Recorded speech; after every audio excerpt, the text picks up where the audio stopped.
Hello students, मैं निकी यादव और आप देख रहे हैं आपका अपना YouTube channel maths by Niki Yadav NET JRF. Students, आज हम बात करेंगे कुछ बेसिक कॉन्सेप्ट पर जो कि बेसिक सॉल्यूशन से रिलेटेड है। हम आज बेसिक सॉल्यूशन के बारे में डिटेल से डिस्कस करेंगे कि बेसिक सॉल्यूशन होता क्या है और हम कैसे बेसिक सॉल्यूशन फाइंड करेंगे, और इसमें बेसिक वेरिएबल कौन कौन से वेरिएबल होंगे, नॉन बेसिक वेरिएबल क्या होंगे। एंड हम वो बात करेंगे कि हमारे पास अगर कोई इक्वेशन दी गई है तो हमारे पास कितने एटमोस्ट बेसिक सॉल्यूशन हो सकते हैं। एंड बेसिक सॉल्यूशन के टाइप पर बात करेंगे कि यहाँ पे बेसिक सॉल्यूशन के कितने टाइप होते हैं। तो स्टूडेंट्स, वीडियो को लास्ट तक ज़रूर देखें, और स्टूडेंट्स अगर वीडियो आपको पसंद आए तो वीडियो को कमेंट करके मुझे ज़रूर बताना कि आपको एक्सप्लेनेशन कितना अच्छा लगा है। तो स्टूडेंट्स, सबसे पहले हम बात कर लेते हैं कुछ डेफिनेशन की।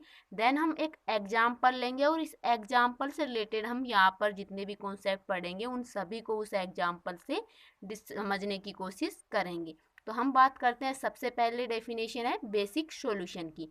तो देखिए, let A x equal to b a system of m equation in n variable, और जहाँ पे कंडीशन है कि m is less than n. हमने क्या किया है कि एक सिस्टम ऑफ एम इक्वेशन का हमने एक सिस्टम माना है ए एक्स इक्वल टू बी, जहाँ पे जो एम इक्वेशन है वो एन वेरिएबल से कम है। एंड रैंक ऑफ ए, यहाँ पे जो रो ए सिंबल है ये किसका है, रैंक का है। And rank of A equal to rank of augmented matrix equal to m. यहाँ पे मैट्रिक्स और ऑगमेंटेड मैट्रिक्स दोनों की रैंक इक्वल है, और वो रैंक क्या है, यहाँ पे एम है। तो इतना सब कुछ हमने क्या किया है, माना है। क्या क्या माना है कि एम इक्वेशन का एक सेट है जिसमें एन वेरिएबल है, एंड मैट्रिक्स और ऑगमेंटेड मैट्रिक्स की रैंक एम के बराबर है।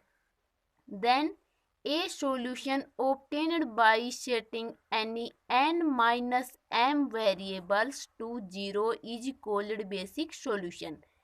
कहने का मतलब ये है कि अगर हम n माइनस एम वेरिएबल को जीरो पुट कर दें, क्या करें, n माइनस एम वेरिएबल को जीरो पुट कर दें, तो जो हमें सॉल्यूशन मिलेगा इस सिस्टम का वो सॉल्यूशन क्या कहलाएगा, हमारा बेसिक सॉल्यूशन कहलाएगा। अब ये बेसिक सॉल्यूशन किस टाइप का होगा, देखिए, and the basic solution is x B equal to B inverse B.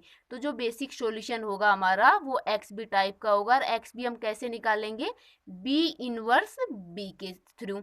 अब यहाँ पे बी क्या होता है, स्मॉल बी क्या होता है, देखिए, तो जो ये स्मॉल बी है ये तो हमारा ये वाला बी होता है, और ये कैपिटल बी है। ये कैपिटल बी क्या होता है स्टूडेंट्स, हमारे पास जो यहाँ पे बेसिक वेरिएबल का जो वेक्टर होगा उनसे बना हुआ एक क्या होगा, एक मैट्रिक्स होगा। अब स्टूडेंट्स, यहाँ पे हम सिर्फ डेफिनेशन देख रहे हैं, यहाँ पे जब हम एग्जाम्पल की बात करेंगे तो उसमें अच्छे से आपको समझ में आएगा कि ये बी हम किस प्रकार से डिसाइड करते हैं, किस प्रकार की ये मैट्रिक्स को हम बी बोलेंगे। तो यहाँ पे सिर्फ हमने डेफिनेशन की बात की है। तो बेसिक सॉल्यूशन की डेफिनेशन क्या हो गई स्टूडेंट्स, कि कोई भी हमारे पास एम इक्वेशन का एक सिस्टम है, एंड हमने यहाँ पे मैट्रिक्स और उसके ऑगमेंटेड मैट्रिक्स की रैंक को इक्वल माना है, और किसके इक्वल माना है, एम के माना है। देन हमारे पास जो एन माइनस एम वेरिएबल हैं उनको जीरो पुट करने पर जो इस टाइप का सॉल्यूशन मिलेगा वो सॉल्यूशन हमारा क्या होगा, बेसिक सॉल्यूशन होगा। अब यहाँ पे हम बात करें कि बेसिक वेरिएबल और नॉन बेसिक वेरिएबल की, तो यहाँ पे जो एम वेरिएबल होंगे वो तो क्या होंगे, बेसिक वेरिएबल होंगे, और इन एम वेरिएबल के अलावा जितने भी बचे हुए वेरिएबल हैं एन माइनस एम वेरिएबल, वो क्या कहलाएंगे, हमारे नॉन बेसिक वेरिएबल कहलाएंगे। अब यहाँ पे बात आती है एक इम्पोर्टेंट कॉन्सेप्ट की, कि हमारे पास एट मोस्ट कितने बेसिक सॉल्यूशन होंगे। तो देखिए students, the number of basic solution will be at most N C M. C यहाँ पे क्या है, कॉम्बिनेशन है। तो कितने एटमोस्ट सॉल्यूशन होंगे स्टूडेंट्स हमारे पास, सॉरी, कितने एटमोस्ट बेसिक सॉल्यूशन होंगे, तो कितने होंगे, एनसीएम होंगे। और एनसीएम का फॉर्मूला क्या होता है students, n factorial upon n minus m factorial into m factorial. तो यहाँ पे हमने बेसिक सॉल्यूशन की डेफिनेशन देखी है, और ये देखा है कि कितने बेसिक वेरिएबल होंगे और कितने नॉन बेसिक वेरिएबल होंगे, और एटमोस्ट बेसिक सॉल्यूशन कितने होंगे। अब स्टूडेंट्स, हम आगे की तरफ बढ़ते हैं। आई होप आपको समझ में आ रहा होगा। हम यहाँ पे स्टार्टिंग में बस बेसिक डेफिनेशन देख रहे हैं, देन हम एक एग्जाम्पल की हेल्प से इन सभी चीज़ों को समझने की कोशिश यहाँ पे करेंगे। अब हम यहाँ पे एक और पॉइंट की बात कर लेते हैं। देखिए, set of basic variable is linearly independent. L I मतलब है यहाँ पे लीनियरली इंडिपेंडेंट। कहने का मतलब ये है कि जो हमारे पास जब हम बेसिक सॉल्यूशन निकालेंगे तो जो बेसिक वेरिएबल डिसाइड करेंगे, जो बेसिक वेरिएबल होंगे, उनसे बनी हुई जो मैट्रिक्स होगी वो कैसी होगी, नॉन सिंगुलर होगी। इस पॉइंट का यही मतलब है। Third, set of basic variable is linear independent. जो बेसिक वेरिएबल का जो सेट होगा वो कैसा होगा, लीनियरली इंडिपेंडेंट होगा।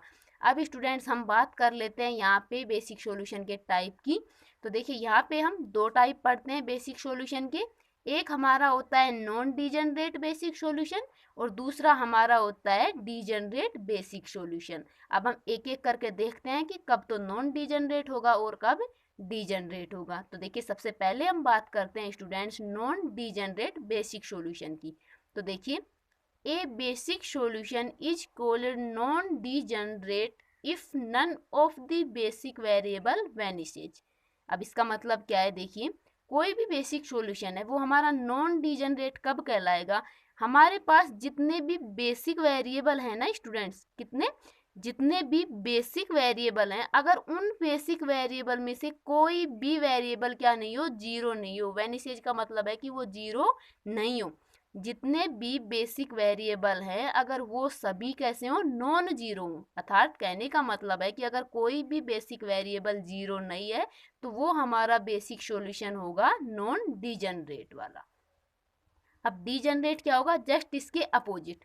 अर्थात अगर इफ वन और more of the basic variable are zero, अगर हमारे पास बेसिक वेरिएबल में एट लिस्ट वन, अगर एक भी वेरिएबल बेसिक वेरिएबल हमें जीरो मिल जाता है तो वो सॉल्यूशन हमारा कैसा देगा, डीजनरेट बेसिक सॉल्यूशन देगा। एक बार आप दोबारा से समझ लीजिए कि अगर बेसिक वेरिएबल में से कोई भी एक वेरिएबल, एटलीस्ट एक, अगर एक वेरिएबल भी जीरो हो जाता है तो वो तो कहलाएगा हमारा डीजनरेट।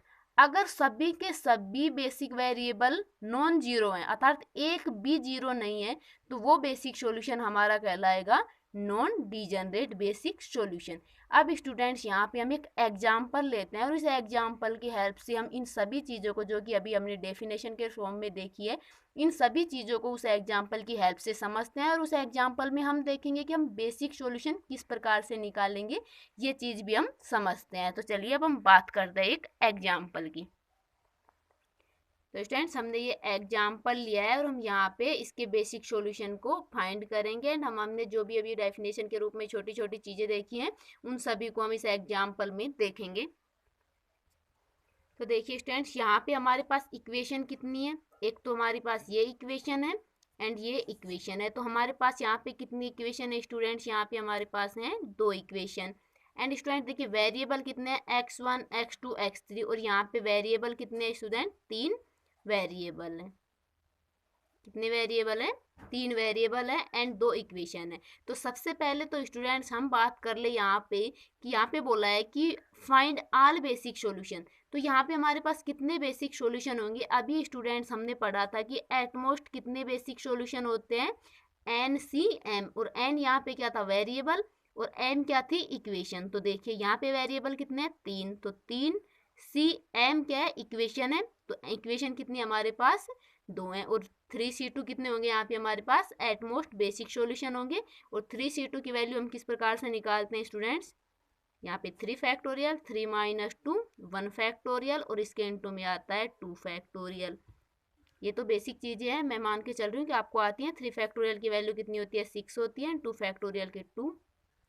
तो यहाँ पे हमारे पास कितने बेसिक सॉल्यूशन होंगे स्टूडेंट्स, यहाँ पे तीन बेसिक सॉल्यूशन होंगे। कितने बेसिक सॉल्यूशन होंगे हमारे पास यहाँ पे, तो हम यहाँ पे लिख लेते हैं कि टोटल बेसिक सॉल्यूशन कितने होंगे स्टूडेंट्स, यहाँ पे हमारे पास 3 होंगे। तो हम यहाँ पे तीन बेसिक सॉल्यूशन निकालेंगे। तो हमने यहाँ पे तो बात कर ली टोटल बेसिक सॉल्यूशन की। अब हम बेसिक सॉल्यूशन कैसे निकालेंगे, देखिए हम यहाँ पे धीरे धीरे एक एक चीज़ों की बात करते जाएंगे। तो देखिए सबसे पहले हम यहाँ पे बेसिक सॉल्यूशन के लिए क्या करेंगे, कोफिशिएंट मैट्रिक्स बनाएंगे। हम इसको मान लेते हैं कि हम कोफिशिएंट मैट्रिक्स को A मान लेते हैं। कोफिशिएंट मैट्रिक्स कैसे बनाते हैं, जो भी हमारे पास x1 x2 x3 इनके कोफिशिएंट होते हैं, इनसे जो मिलकर मैट्रिक्स बनती है वही कोफिशिएंट मैट्रिक्स होती है हमारी। तो यहाँ पे देखिए एक लाइन में हम क्या करेंगे, x1 के कोफिशिएंट लिखेंगे। मैं यहाँ पे स्मॉल में आपको समझाने के लिए लिख देती हूँ। एक लाइन में x1 के कोफिशिएंट, दूसरी लाइन में कॉलम में, एक कॉलम में x1 के कोफिशिएंट, दूसरे कॉलम में x2 के कोफिशिएंट और तीसरे कॉलम में x3 के कोफिशिएंट। ये आपको लिखना नहीं है, ये सिर्फ मैं आपको समझाने के लिए लिख रही हूँ। तो यहाँ पे इक्वेशन फर्स्ट में देखें तो x1 का कोफिशिएंट क्या है, 1, और इक्वेशन 2 में x1 का कोफिशिएंट कितना है, 2। अब हम x2 के कोफिशिएंट को लिख लेते हैं। तो इक्वेशन फर्स्ट में x2 का कोफिशिएंट है 2 और इक्वेशन सेकंड में x2 का कोफिशिएंट है 1। अब इक्वेशन फर्स्ट में हम x3 का कोफिशिएंट देखें तो कितना है, 1, और इक्वेशन 2 में हम x3 का कोफिशिएंट देखें तो 5 है। तो यहाँ पे हमने क्या किया स्टूडेंट्स, यहाँ पे कोफिशिएंट मैट्रिक्स हमने बना ली। अब स्टूडेंट्स हम यहाँ पे क्या करेंगे, हम बेसिक सॉल्यूशन को फाइंड करने के लिए यहाँ पे कुछ मैट्रिक्स बनाएंगे, जिसमें हमने बात किया था जो हमारा बेसिक सॉल्यूशन था। तो हम यहाँ पे बात करें तो बेसिक सॉल्यूशन किस टाइप का मिलेगा हमें, x B equal to B inverse small b. तो यहाँ पे हम अब क्या करेंगे, इस कोफिशिएंट मैट्रिक्स के जरिए हम ये मैट्रिक्स बी बनाएंगे। और स्टूडेंट्स हमने जब लास्ट में पॉइंट पढ़ा था कि जो बेसिक वेरिएबल का जो सेट होता है वो कैसा होता है, एल आई होता है। तो यहाँ पे जो मैट्रिक्स हम लेंगे वो कैसी होनी चाहिए, नॉन सिंगुलर होनी चाहिए, तभी तो उनके बेसिक वेरिएबल का सेट एल आई होगा। तो अब हम क्या करेंगे, यहाँ पे मैट्रिक्स बी बनाएंगे। तो मैट्रिक्स बी के लिए स्टूडेंट्स हम यहाँ से जो हमारी कोफिशिएंट मैट्रिक्स है इसके एक एक कॉलम को कुछ ना कुछ नाम देते हैं। जैसे हमारे यहाँ पे जो फर्स्ट कॉलम है इसको हम नाम दे देते हैं स्टूडेंट्स यहाँ पे अल्फ़ा 1, सेकेंड कॉलम को नाम दे देते हैं अल्फ़ा 2 और यहाँ पे थर्ड कॉलम को नाम दे देते हैं अल्फ़ा 3। तो यहाँ पे हम लिख लेते हैं इनकी वैल्यू। अल्फ़ा 1 की वैल्यू क्या है स्टूडेंट्स, यहाँ पे 1 2, अल्फ़ा 2 की वैल्यू क्या है, यहाँ पे 2 1। यहाँ पे मैंने आपको समझाने के लिए लिखा है कि हम यहाँ पे कर क्या रहे हैं। और अल्फ़ा 3 हम तीसरे कॉलम को मान लेते हैं, तो अल्फ़ा 3 की वैल्यू क्या होगी, 1 5। तो यहाँ पे इस प्रकार हम कोफिशिएंट मैट्रिक्स के जो भी एक कॉलम है उन कॉलम को एक नाम दे देते हैं। यहाँ पे अल्फ़ा 1 अल्फ़ा 2 अल्फ़ा 3। इस प्रकार हमें कितने कॉलम मिले, यहाँ पे 3 कॉलम है यहाँ पे, तो हमें 3 बेसिस मिल गए। अब स्टूडेंट्स यहाँ पे बेसिक सॉल्यूशन को फाइंड करने के लिए हम इन 3 वेक्टर में से क्या करेंगे, कोई 2 वेक्टर लेंगे और क्या बनाएंगे, मैट्रिक्स बी बनाएंगे। तो बनाते हैं। तो यहाँ पे हम इसको नाम देते थे B1। देखो 3 बेसिक सॉल्यूशन मिलेंगे तो हमारे पास मैट्रिक्स भी कितनी बनेंगी, 3 ही बनेगी स्टूडेंट्स। तो यहाँ पे कोई भी हम 2 मैट्रिक्स यहाँ पे 2 वेक्टर को लेकर एक मैट्रिक्स बना दें, क्योंकि जो हमारी जो मैट्रिक्स बनेगी वो जाहिर सी बात है 2 क्रॉस 2 की ही बनेगी, क्योंकि हमने कंडीशन दी है कि जो हमारे पास जो मैट्रिक्स होगी वो कैसी होगी, नॉन सिंगुलर होगी। अब स्टूडेंट्स डिटर्मिनेंट तो सिर्फ स्क्वायर मैट्रिक्स का ही निकलता है। तो यहाँ पे ज़्यादा से ज़्यादा स्क्वायर मैट्रिक्स का ऑर्डर कितना हो सकता है, 2 क्रॉस 2 हो सकता है, क्योंकि हमारे पास ये वेक्टर यही है। इसमें हम 3 क्रॉस 3 की मैट्रिक्स तो बना ही नहीं सकते, तो हमारे पास 2 क्रॉस 2 की हम मैट्रिक्स बनाएंगे। ये मैट्रिक्स कितने बनेंगी, 3 बनेंगी, क्योंकि हमने फाइंड कर लिया है कि जो टोटल बेसिक सोल्यूशन है वो कितने होंगे, 3 होंगे। तो यहाँ पे कोई भी 2 वेक्टर ले लो। तो हम एक काम करते हैं, फर्स्ट में हम अल्फ़ा 1 अल्फ़ा 2 ले लेते हैं, फिर अल्फ़ा 2 अल्फ़ा 3 ले लेंगे, फिर अल्फ़ा 1 अल्फ़ा 3 लेंगे। अगर आप ऐसे डिसाइड ना भी कर पाओ तो आप क्या करना, जैसे हमने देखा यहाँ पे कि 2 तो इक्वेशन है और 3 वेरिएबल है। तो जब हमने बेसिक सॉल्यूशन की यहाँ पे जब डेफिनेशन देखी थी तो जो हमारे पास बेसिक वेरिएबल थे वो कितने थे, m थे। तो m क्या थी, नंबर ऑफ इक्वेशन। तो यहाँ पे 2 कितने क्या हो गए हमारे पास, बेसिक वेरिएबल हो गई। मैं आपको मैट्रिक्स कैसे हम लेंगे उसकी एक ट्रिक बता देती हूँ। तो हमारे पास कितने बेसिक वेरिएबल होंगे, 2 बेसिक वेरिएबल होंगे। अब यहाँ पे 3 टोटल वेरिएबल हैं, 2 बेसिक वेरिएबल हो गए, तो 3 माइनस 2 क्या हो गया, 1। तो 1 कौन सा वेरिएबल हो गया हमारे पास,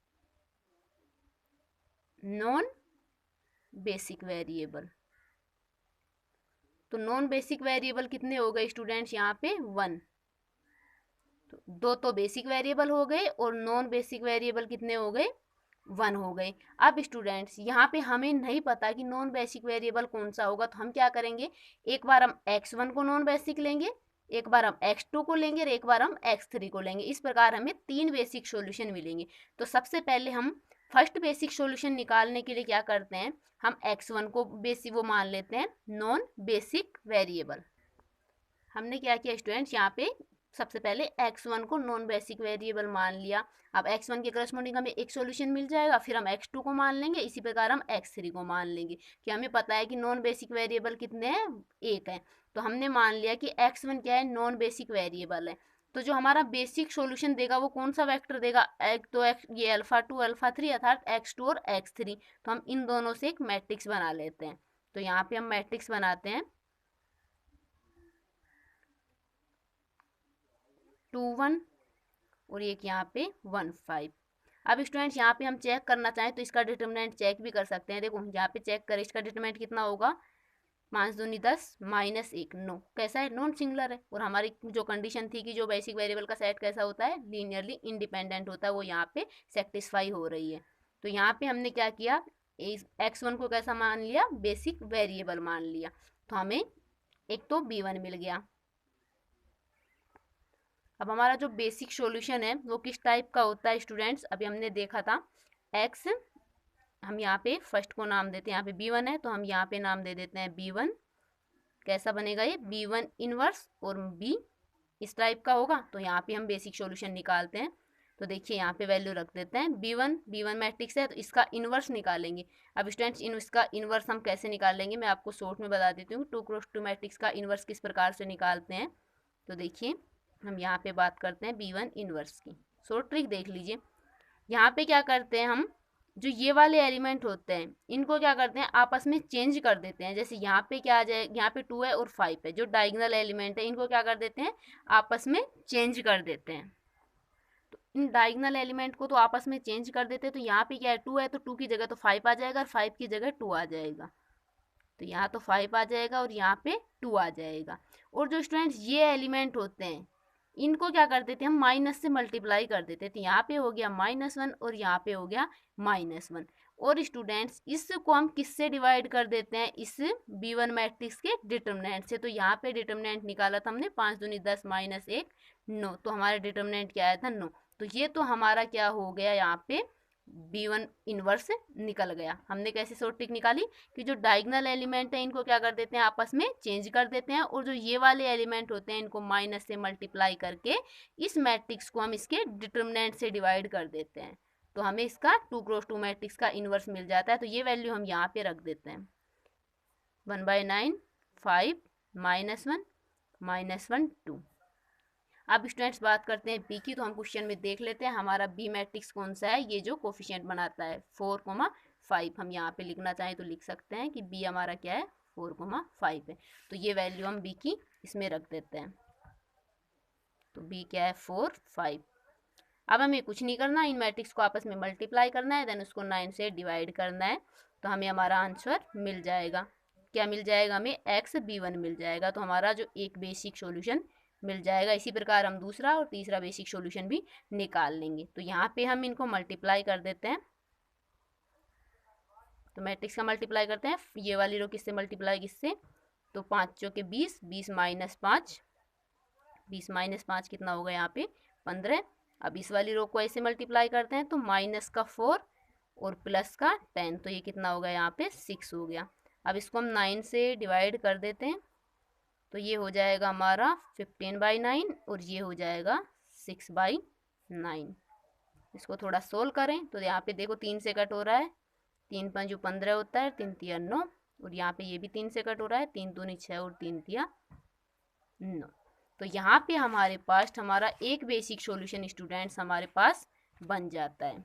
देखिए कौन सा सॉल्यूशन मिला, 5/3 2/3। अब स्टूडेंट्स ये सॉल्यूशन हमें कब मिला, जब हमने x1 को क्या माना, नॉन बेसिक वेरिएबल माना। तो हमारा जो बेसिक वेरिएबल है तो x1 तो कैसा हो गया, नॉन बेसिक हो गया। तो बच कौन सा गया हमारा, x2 और x3। तो ये किसकी वैल्यू मिल गई हमें, x2 और x3 की। तो हमारा इस x1 के करस्पॉन्डिंग एक बेसिक सॉल्यूशन हमारा क्या हो गया, x1 तो कैसा है, नॉन बेसिक है, इसको हम 0 ले रहे हैं। तो x1 को तो 0, x2 की वैल्यू है यहाँ पे 5/3 और x3 की वैल्यू है 2/3। तो एक बेसिक सॉल्यूशन स्टूडेंट्स हमें यहाँ पे मिल गया है। तो हमने डेफिनेशन में देखा था, जब क्या देखा था कि हम नॉन बेसिक वेरिएबल हैं उनको 0 पुट करके जो सॉल्यूशन निकालते हैं इस टाइप का, वही हमारा क्या होता है बेसिक सॉल्यूशन। तो हमने यहाँ पे लेट किया था कि x1 कैसा है, नॉन बेसिक वेरिएबल है, हमने इसको 0 करके x2 और x3 अर्थात अल्फा टू और अल्फा 3 दोनों वेक्टर से हमने यहाँ पे एक सॉल्यूशन निकाला। ये सॉल्यूशन हमारा कैसा है, बेसिक सॉल्यूशन है। अब हम स्टूडेंट्स x2 को क्या लेंगे, नॉन बेसिक वेरिएबल लेंगे। देन हम x1 और x3 अर्थात अल्फा 1 और अल्फा 3 दो वेक्टर से दूसरा बेसिक सॉल्यूशन निकालेंगे। फिर हम x3 को नॉन बेसिक वेरिएबल लेंगे। तो इस प्रकार हमारे पास टोटल बेसिक सॉल्यूशन कितने मिल जाएंगे, 3 मिल जाएंगे। तो अब हम क्या करते हैं, x2 को नॉन बेसिक वेरिएबल मानते हैं। तो हमने स्टूडेंट्स यहाँ पे x2 को क्या मान लिया, नॉन बेसिक वेरिएबल मान लिया। तो x2 क्या हो गया, 0। तो हमारा जो बचा x1 और x3 वेक्टर क्या बनाएगा, बेसिक सॉल्यूशन बनाएगा। तो हमारा वेक्टर अल्फा 1 है 1 2 और अल्फा 3 क्या है 1 5। ये अब हम अभी जब हमने देखा था अल्फा 1 अल्फा 2 अल्फा 3, वहाँ से ये वैल्यू रख दी है। तो हमारी जो मैट्रिक्स बनी, जो मैट्रिक्स कौन बनाएगा, अल्फा 1 और अल्फा 3 वेक्टर बनाएंगे। तो हमने इस मैट्रिक्स को नाम दिया B2। तो हमारा यहाँ पे जो B2 का क्या निकाल लेंगे, इन्वर्स निकाल लेंगे, क्योंकि हमारा जो सॉल्यूशन होगा बेसिक वो किस टाइप का होगा, यहाँ पे x B2 equal to B2 inverse B इस टाइप का होगा। तो यहाँ पे हमें इन्वर्स की जरूरत पड़ेगी। तो मैट्रिक्स B2 का हमने इन्वर्स निकाल लिया है। अभी हमने शॉर्ट ट्रिक इसकी बात की थी कि जब भी हम 2 क्रॉस 2 की इन्वर्स निकालते हैं तो उसकी हमने शॉर्ट ट्रिक बताई थी। तो शॉर्ट ट्रिक से हमने यहाँ पे B2 इन्वर्स की वैल्यू निकाल ली। B हमें क्वेश्चन में गिवन है, तो ये सभी वैल्यू हम यहाँ पे रख देंगे, तो हमारा दूसरा बेसिक सॉल्यूशन मिल जाएगा। तो B2 इन्वर्स को रखो यहाँ पे। तो B2 इन्वर्स की वैल्यू 1/3 5 -1 माइनस का 2 1। और यहाँ पे B की वैल्यू क्या है स्टूडेंट्स, 4 और 5। तो यहाँ पे हम मैट्रिक्स को मल्टीप्लाई करके हमारे बेसिक सॉल्यूशन वैल्यू निकाल लेते हैं। तो ये वाला रो इससे मल्टीप्लाई होगा। तो देखिए, तो 5 चौके 20, 20 -5, तो 20 -5 हो गया 15। अब ये वाला रो इससे मल्टीप्लाई होगा, तो माइनस का 2 और 4, तो माइनस का 8 प्लस 5। तो 8 माइनस का 8 प्लस का 5 कितना हो गया स्टूडेंट्स, माइनस का 3 हो गया। तो यहाँ पे हम इसको 3 से डिवाइड कर दें, तो ये हो गया 3 5 15 और ये हो गया माइनस का 1। तो ये किसकी वैल्यू मिली स्टूडेंट्स, हमें XB2 की, अर्थात हमारा सेकंड जो बेसिक सॉल्यूशन है वो कौन कौन सा वेक्टर देगा। देखो यहाँ पे x2 को तो क्या माना है हमने, नॉन बेसिक वेरिएबल। तो हमारा जो बेसिक सॉल्यूशन देगा वो कौन सा देगा, x1 और x3। तो यहाँ पे हमारा जो सेकंड बेसिक सॉल्यूशन है वो क्या बन जाएगा स्टूडेंट्स, देखो x2 तो 0 माना, तो x2 पॉइंट तो हमारा 0 हो गया। x1 क्या हो गया यहाँ से 5 और x3 कितना मिला, -5 सॉरी -1। तो यहाँ पे हमारा सेकंड बेसिक सॉल्यूशन हमें क्या मिला है, 5 0 -1 मिला है। तो यहाँ पे हमने स्टूडेंट्स x2 को नॉन बेसिक वेरिएबल मान के सेकंड बेसिक सॉल्यूशन निकाल लिया। अब हम x3 को नॉन बेसिक वेरिएबल मानेंगे और देन तीसरा बेसिक सॉल्यूशन निकालते हैं। तो यहाँ पे स्टूडेंट्स हमने x3 को नॉन बेसिक वेरिएबल मान लिया, तो x3 को क्या कर देंगे, 0 पुट कर देंगे। और जो हमारा x1 और x3 है वो क्या, वो सॉरी x1 और x2 क्या देगा हमारे पास, यहाँ पे बेसिक सॉल्यूशन देगा। तो देखिए यहाँ पे जो मैट्रिक्स बनेगी तो वो कौन सा, x3 0 हो गया तो कौन सा वेक्टर बनाएगा, अल्फा 1 और अल्फा 2 वेक्टर इस मैट्रिक्स को बनाएगा। तो यहाँ पे B3 मैट्रिक्स हमारी ये बन जाती है अल्फा 1 और अल्फा 2 वेक्टर से। यहाँ पे हमने इसका इन्वर्स निकाल लेंगे शॉर्ट ट्रिक के माध्यम से, B हमें गिवन है। तो हमारा जो तीसरा बेसिक सॉल्यूशन होगा उसको हम नाम दे देते हैं XB3। और ये किस टाइप का होगा, यहाँ पे B3 का इन्वर्स और क्या होगा, इंटू B होगा। तो यहाँ पे वैल्यू रख देते हैं, B3 का इन्वर्स ये है हमारे पास, तो रखो वैल्यू, माइनस का 1/3 1 माइनस का 2 1। और यहाँ पे B की वैल्यू क्या है, B की वैल्यू है 4,5 सॉरी 4 5 कॉलम वेक्टर है। तो यहाँ पे हम इसको सोल्व कर लेते हैं। तो माइनस का 1/3 1 -2 रो किससे मल्टीप्लाई होगा, इस कॉलम से, तो 4 माइनस का 10, तो ये मिल गया हमें माइनस का 6। अब ये वाली रो इस कॉलम से मल्टीप्लाई होगी, तो माइनस का 8 और प्लस का 5, तो ये बन गया हमारा माइनस का 3। इसको हम -3 से डिवाइड कर दें, तो 3 दूनी 6, तो यहाँ पे 2 और 3 1। तो हमें जो हमारा XB3 वेक्टर मिला है, XB3, और ये किन किन वेक्टर से मिलकर बना है, x3 0 है तो x1 और x2 से। तो इसकी वैल्यू क्या मिली हमें यहाँ पे 2 और 1। तो हमारा जो x3 वेक्टर है वो तो क्या हो गया 0, x1 कितना मिला 2 और x2 कितना मिला 1, तो ये हमारा क्या हो गया, तीसरा बेसिक सॉल्यूशन हो गया। तो यहाँ पे स्टूडेंट्स हमने 3 बेसिक सॉल्यूशन निकाल लिए और हमने हमारे जो फॉर्मूला था एनसीएम का कि कितने एटमोस्ट बेसिक सॉल्यूशन होंगे, उससे भी हमें कितना मिला था कि 3 ही बेसिक सॉल्यूशन होंगे। तो हमने स्टूडेंट्स यहाँ पे 3 बेसिक सॉल्यूशन यहाँ पे फाइंड कर लिए। अब स्टूडेंट्स यहाँ पे हम बेसिक सॉल्यूशन के टाइप को भी देख लेते हैं। जो हमारा टाइप था कि या तो नॉन डीजनरेट होंगे या फिर डीजनरेट बेसिक सॉल्यूशन होंगे। तो हमारा कौन सा कब सॉल्यूशन नॉन डीजनरेट होता है, तो नॉन डीजनरेट के लिए स्टूडेंट्स हमारे पास कंडीशन थी कि हमारा जो बेसिक वेरिएबल है वो एक भी कैसे नहीं होना चाहिए, जीरो नहीं होना चाहिए था, सभी के सभी क्या होने चाहिए, नॉन जीरो होनी चाहिए। अभी हमने जब नॉन डीजनरेट की डेफिनेशन देखी थी तब देखा था। तो स्टूडेंट्स अभी देखिए हमारे पास जब हमने x3 को क्या लिया, नॉन बेसिक वेरिएबल लिया, किसको, x3 को। यहाँ पे जीरो कौन सा x3 है, x3 को हमने क्या लिया था, नॉन बेसिक वेरिएबल लिया, तो हमें जो बेसिक सॉल्यूशन मिला वो मिला 210। तो यहाँ पे x3 तो क्या है, नॉन बेसिक, और ये हो गया x1 और ये हो गया यहाँ पे x2। तो देखिए स्टूडेंट्स नॉन बेसिक तो जीरो है, इसके अलावा जो बेसिक हैं ये क्या दोनों ही के दोनों नॉन जीरो हैं, बिल्कुल है, 2 भी नॉन जीरो है और 1 भी नॉन जीरो है। अर्थात जो बेसिक वेरिएबल है वो एक भी जीरो नहीं है, मतलब ये सॉल्यूशन हमारा कैसा देगा, नॉन डीजनरेट बेसिक सॉल्यूशन। कैसा हो गया, नॉन डीजनरेट हो गया यहाँ पे ये सॉल्यूशन हमारा। क्यों हो गया, क्योंकि हमने नॉन बेसिक वेरिएबल x3 को माना था, इसके अलावा जो हमारे बेसिक वेरिएबल है दोनों की दोनों नॉन जीरो है, अर्थात कोई सा भी जीरो नहीं है। दैट्स वाई ये कैसा हो गया, नॉन डीजनरेट बेसिक सॉल्यूशन हो गया। अब हम बात कर ले इसकी, तो यहाँ पे देखिए x2 को हमने क्या माना था, नॉन बेसिक वेरिएबल माना था। तो नॉन बेसिक के अलावा जो दो ये वेरिएबल हैं दोनों के दोनों कैसे हैं, नॉन जीरो हैं, तो मतलब ये वाला सॉल्यूशन भी हमारा कैसा हो गया, नॉन डीजनरेट बेसिक सॉल्यूशन हो गया। अब हम तीसरे बेसिक सॉल्यूशन की बात कर लें, तो इसमें हमने क्या किया था, x1 को नॉन बेसिक सॉल्यूशन माना था और x1 के अलावा जो भी हमारे बेसिक वेरिएबल हैं दोनों के दोनों नॉन जीरो हैं। दैट्स वाई ये भी कौन सा हो गया हमारे पास, नॉन डीजनरेट सॉल्यूशन हो गया। तो यहाँ पे तीनों के तीनों सॉल्यूशन कैसे होंगे, नॉन डीजनरेट बेसिक सॉल्यूशन होंगे। अब स्टूडेंट्स यहाँ पे मैं आपको समझाने के लिए एक बात बताऊँ, अगर मान लो हमने x3 को क्या लिया, नॉन बेसिक लिया, ये इस क्वेश्चन से रिलेटेड नहीं है, बस आपको डीजनरेट किस कंडीशन में होगा ये समझा रही हूँ। तो हम मान लें कि हमने x3 को कैसा कैसा वेरिएबल लिया, नॉन बेसिक वेरिएबल लिया, किसको, x3 को। तो हमारे पास बेसिक वेरिएबल कौन कौन से होंगे, x1 और x2, ये वेरिएबल दोनों कैसे होंगे स्टूडेंट्स, यहाँ पे हमारे पास बेसिक वेरिएबल होंगे, बेसिक वेरिएबल होंगे x1 और x2। अगर स्टूडेंट्स x1 और x2 में से किसी की भी वैल्यू जीरो मिल जाती है, कोई भी चाहे एक हो या फिर दोनों, जैसे मान लो हमें इसको सॉल्यूशन किया, कोई क्वेश्चन है और उसमें हमने x3 को नॉन बेसिक लिया और हमारे पास जो बेसिक सॉल्यूशन मिला वो ये मिल जाए, क्या मिल जाए, 010 मिल जाए। तो देखो x3 तो जीरो होगा क्योंकि नॉन बेसिक वेरिएबल है।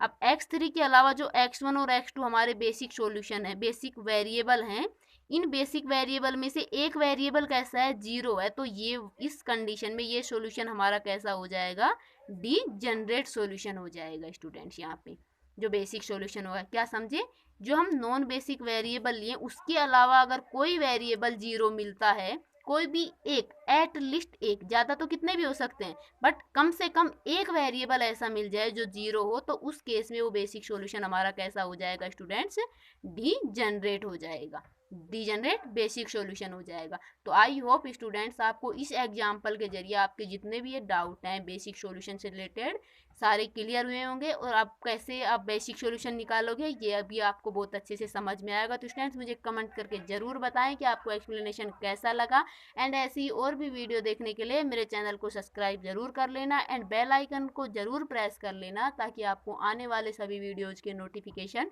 मिल सके। और आप मेरे साथ जुड़ना चाहते हैं तो डिस्क्रिप्शन में दिए गए लिंक पर मुझे ज्वाइन कर सकते हैं। धन्यवाद।